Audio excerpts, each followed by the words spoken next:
In the next portion of the student edit, explain why cotton fibers are ideal for the active learning demonstration. Mainly because they're so easy to use and they have the greatest chance of success. That's why you would use cotton as opposed to natural fibers like yucca or a coconut husk. It's because most people without any prior experience, if they're given just a little bit of information about how to create the fire roll, the majority will be successful with cotton. Explain why an insulator is used so that if somebody is trying to follow along, they could understand why it's necessary for most fibers that they have an insulator. Not all fibers.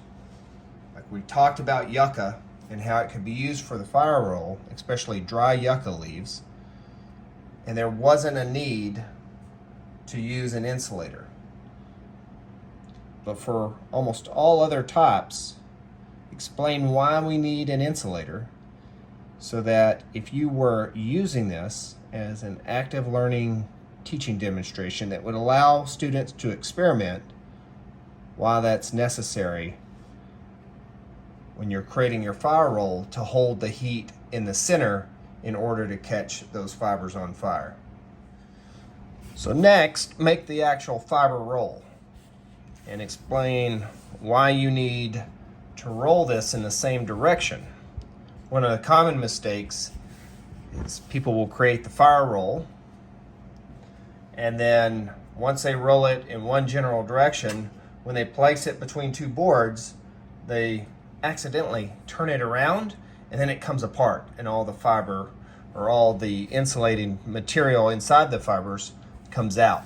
So it's not going to be as effective and it may not work. So we want to talk about common mistakes because this is an active learning demonstration and that's going to be one of the common mistakes that most groups make. And if you make that in the process, show some of your mistakes as you go through and try to complete it. The next portion of the video should demonstrate why it's necessary to roll this a couple times between two flat surfaces and how two flat surfaces are needed in order to have that fiber roll go back and forth to create enough heat to catch this on fire. You can also talk about common mistakes that most people will make. Instead of rolling this just between here and there, they roll too far or go too far back and this pops out and they have to restart. Or they accidentally turn this around from how it was rolled up and then it comes apart there. So right now, I'm just rolling this to tighten it up to keep that fiber tight so that it'll keep the powder, which is wood ash, on the inside. And then once I have it tightly rolled, now I can roll this back and forth. So I would stop there and go back and forth really fast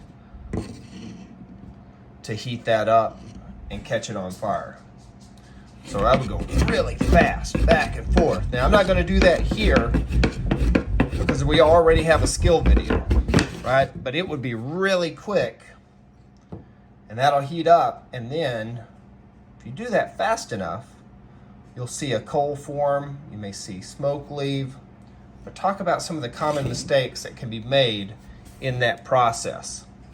So going too far back or forward, not going fast enough, applying too much pressure so that it squeezes out the cotton fiber and squashes it and puts out the ember. Those are all common mistakes that a beginner will make. So your last slide or last video should be about what you learned in the process of attempting the fire roll as an active learning demonstration. Talk about the different fibers that can be used. So you learned that cotton was the easiest. That's why you're making your video using cotton, because this is new and novel to most of you. But how coconut husk can be used, or palm fiber, but you still would need some sort of wood ash, charcoal, or rust to be powdered up and placed in the center to hold the heat in. But remember, reflect back to the beginning of the semester. Both of these, the coconut husk or the palm fiber and the yucca fibers, we mentioned that when we were creating tinder bundles. So make a connection between this skill and other skills that you've already attempted. So with the yucca, you can use this as a fire roll all by itself without any powder being added to the center, because there's a lot of cellulose material that's highly flammable.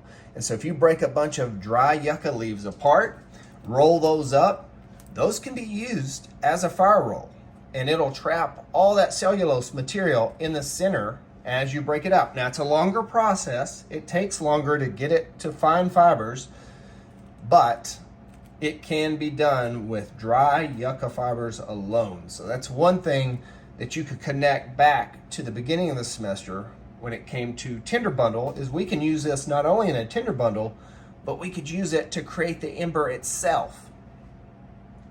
And then what did you learn? What was successful? What mistakes did you make? You know, it's great to see this in theory, like just reading about how this was done, but actually putting it in practice, you're going to learn way more about the subject than you ever can just reading theoretical information. You're going to find out what's difficult, what's easy, what should be used for a beginner, what should be used as an advanced technique. How did this work out for your group as an active learning demonstration? Were you successful at creating an ember? If not, what do you think impeded your success? If you were successful, what mistakes were made that had to be corrected to become successful? And what did you find most useful? What made it easy to make an ember from a cotton fiber roll?